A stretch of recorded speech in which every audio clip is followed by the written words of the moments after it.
Hi hello welcome to Sakshi cinema. Prabhas Sandeep Reddy Vanga కాంబోలో వస్తున్న Spirit సినిమాపై రూమర్లు షికార్లు చేస్తున్నాయి. మెగాస్టార్ చిరంజీవి డాన్లీ నటిస్తున్నారనే వార్తలపై సందీప్ రెడ్డి వంగ స్పందిస్తూ అవన్నీ అవాస్తవాలని కొట్టిపారేశారు. చిరంజీవితో చేస్తే సోలోగా చేస్తానని, ప్రస్తుతానికి ఏమీ చెప్పలేనని తెలిపారు. జిగ్రీస్ ప్రమోషన్స్లో భాగంగా ఈ విషయాలను వెల్లడించారు. రెబల్ స్టార్ ప్రభాస్ హీరోగా సందీప్ రెడ్డి వంగ దర్శకత్వంలో ఓ యాక్షన్ మూవీ తెరకెక్కుతున్న సంగతి తెలిసిందే. ఇందులో తృప్తి ధిమ్రీ హీరోయిన్గా నటిస్తుండగా టీ సిరీస్ బ్యానర్లో భారీ బడ్జెట్తో ఈ సినిమాను రూపొందించనున్నారు. ప్రస్తుతం ఈ మూవీకి సంబంధించిన ప్రీ ప్రొడక్షన్ వర్క్స్ జరుగుతున్నాయి. త్వరలోనే సెట్స్ మీదకి తీసుకెళ్లనున్నారు.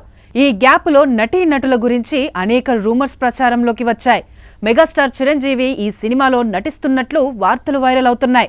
దీనిపై తాజాగా సందీప్ వంగ స్పందించారు. జిగ్రీస్ మూవీ ప్రమోషన్స్లో భాగంగా మూవీ టీంతో కలిసి సందీప్ రెడ్డి వంగ చిట్ చాట్ నిర్వహించారు. ఈ సందర్భంగా స్పిరిట్ మూవీ ప్రస్తావన వచ్చింది. చిరంజీవి ఈ సినిమాలో నటిస్తున్నారనే వార్తల్లో ఎలాంటి నిజం లేదని, అవన్నీ రూమర్స్ అని సందీప్ క్లారిటీ ఇచ్చారు. మెగాస్టార్తో చేస్తే సోలో ఫిలిం చేస్తానని, ఎలాంటి మూవీ చేస్తానో ఇప్పుడే చెప్పలేనని అన్నారు. సౌత్ కొరియన్ యాక్టర్ డాన్లీ నటిస్తున్నారనేది కూడా రూమర్స్ అని సందీప్ వంగ చెప్పారు. కృష్ణ భూరుగుల, ధీరజ్ ఆత్రేయ, మణివక్క, రామ్ నితిన్ ప్రధాన పాత్రల్లో జిగ్రీస్ సినిమా తెరకెక్కింది. హరీష్ రెడ్డి ఉప్పుల దర్శకత్వం వహించిన ఈ సినిమా నవంబర్ 14న ప్రేక్షకుల ముందుకు రానుంది.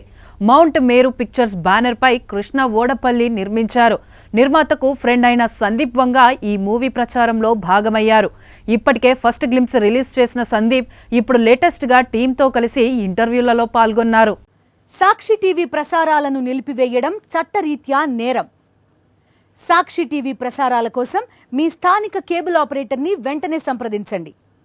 డిటిహెచ్లో, ఇంటర్నెట్లో కూడా సాక్షి టీవీ ప్రసారాలను వీక్షించవచ్చు.